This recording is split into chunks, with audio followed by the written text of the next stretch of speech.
Hello, I am Eachan Hardie, and the title of my talk is In Scotland's Defence. I'm not in favour of Scotland becoming independent, but I am very interested in all aspects of defence. I'm not going to debate Scottish independence, but I thought it might be interesting to consider what the defence options might be for an independent Scotland, and what the wider repercussions might be. So far, this has hardly been mentioned.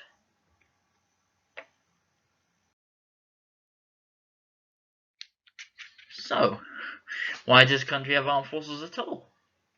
Well, it's the duty of every government to protect its citizens and fulfill obligations to its allies. Well, what are the UK's current commitments then? The UK has been a member of NATO since its foundation in 1949. It's also been a permanent member of the UN Security Council since its inception, which includes peacekeeping and humanitarian missions such as disaster relief. This all requires an ability to operate anywhere in the world, hence global reach. So, why is Scotland so strategically important? It's because of the proximity to the Greenland-Iceland-UK gap, or the GI-UK gap, which is this here. Murmansk in the north of Russia is home to the Russian Northern Fleet. Submarines and bombers capable of destroying US and European cities with their nuclear weapons are all based up there. The only way for them to enter the Atlantic is through the GI-UK gap, which makes this a particularly strategic choke point or bottleneck. It might not look it on most maps, but due to the curvature of the Earth, shortest route from most cities in Western Europe to most cities in the US and Canada as well is over Greenland. So most civilian commercial flights take this route. For these reasons, this geographical area of extreme strategic importance and defending it is critical to the defence of NATO's northern flank.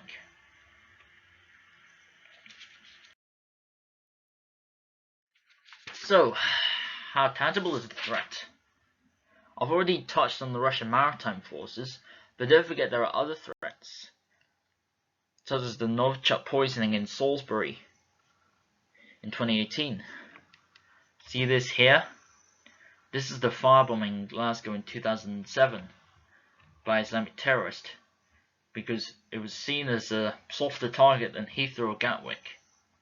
And down here, this is cyber attacks, which are an ever-present threat nowadays. An example is in 2020, the US government department's computer systems were hacked by the Russians, which is known as the SolarWinds attack, which is an example of cyber espionage.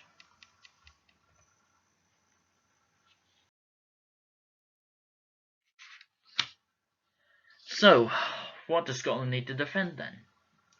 Scotland is a maritime nation with half the UK's coastline, around 11,000 miles, 800 plus islands, nearly 500,000 square kilometres of sea, which is 6 times the land area, plus a myriad of offshore and onshore assets and facilities, as you can see there. But also has commercial interests such as fishing and shipping, like those there.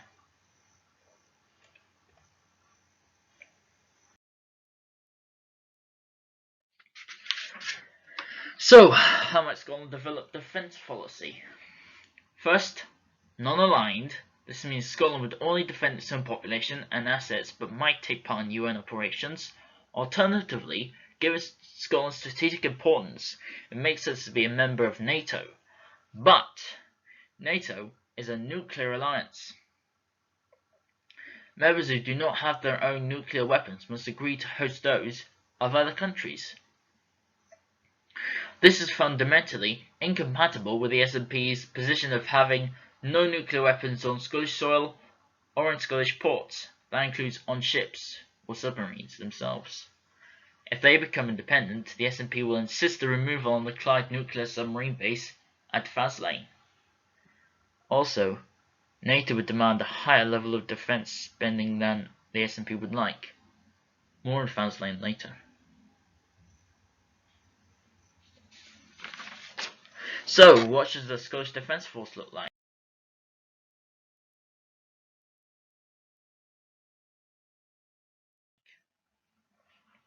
The population of Scotland is a 12th of the whole population of the UK, so it should get a 12th or 8.75% of the defence forces and equipment of the UK.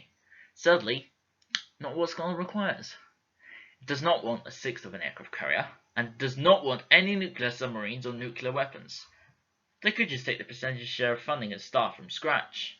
What they really need are more maritime patrol aircraft and fast interceptors, anti-submarine warfare frigates and submarines, and long-range transport aircraft and logistical support. But the SNP are focusing on reinstating the famous Scottish regiment that the UK government disbanded, like for example Blackwatch. We haven't even talked about the cost of training. Scotland currently has no equivalent of Sandhurst, Dartmouth or Cranwell. Setting up these would come at a much too high a cost. Did you even know that it costs just £7 million just to train one fast jet pilot? And Scotland would need more than just one fast jet pilot.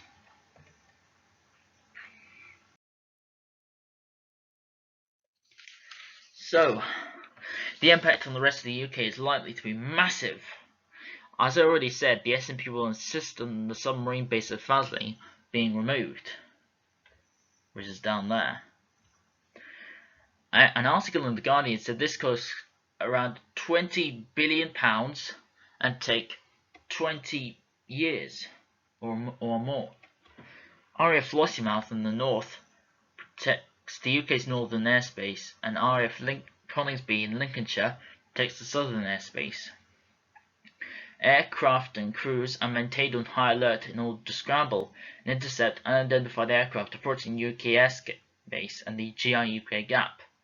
Loss of these two strategic bases in Scotland would have serious repercussions for the rest of the UK and NATO for that matter. So, let's have a look at them in more detail then.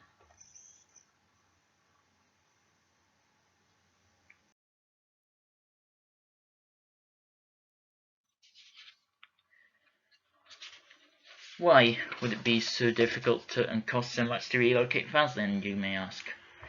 Well, it's a unique facility in a unique location, sheltered deep water with easy access to the Atlantic. Most people know about the Faslane nuclear submarine base, which is here, but most people aren't really aware of the major Trident nuclear weapons storage facility dock at Coolport, which is also need to be relocated, which is this big place here. It's actually bigger than Faslane. Finding such an ideal location in England would be difficult, and constructing a similar facility would be extremely expensive both in time and money, even if the location could be found. See in this picture up here, that's Faslane, and that sheltered bit there, that's where they load, that's where the submarines go under submerged and then surface, and that's how they load up the atomic weapons.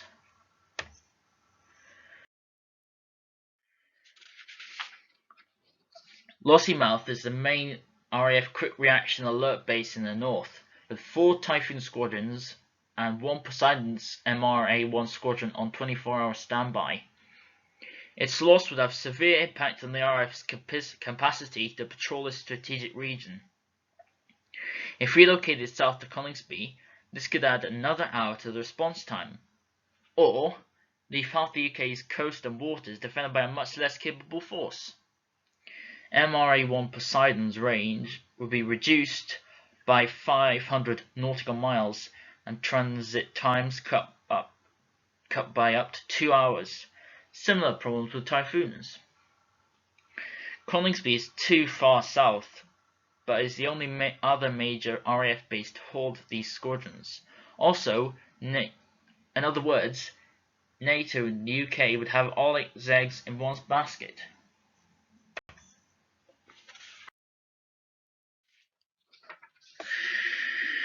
An independent Scotland would be responsible for defending itself.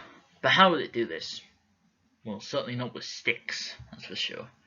Whatever the answer, it's clear that there'll be a knock-on effect far beyond Scotland or even the UK. Costs and risks will escalate. And we haven't even talked about how Scotland set up its own counter-terrorism and counter-espionage capability. That's like MR5, MI6, GCSE, etc., etc. In summary, I believe an independent Scotland poses many questions and an uncertain future. While Scotland has the right to have an independent vote, it should be a fully informed choice, taking everything into account, including defence, and many other things that I haven't even thought to include. Thank you. Thanks for listening.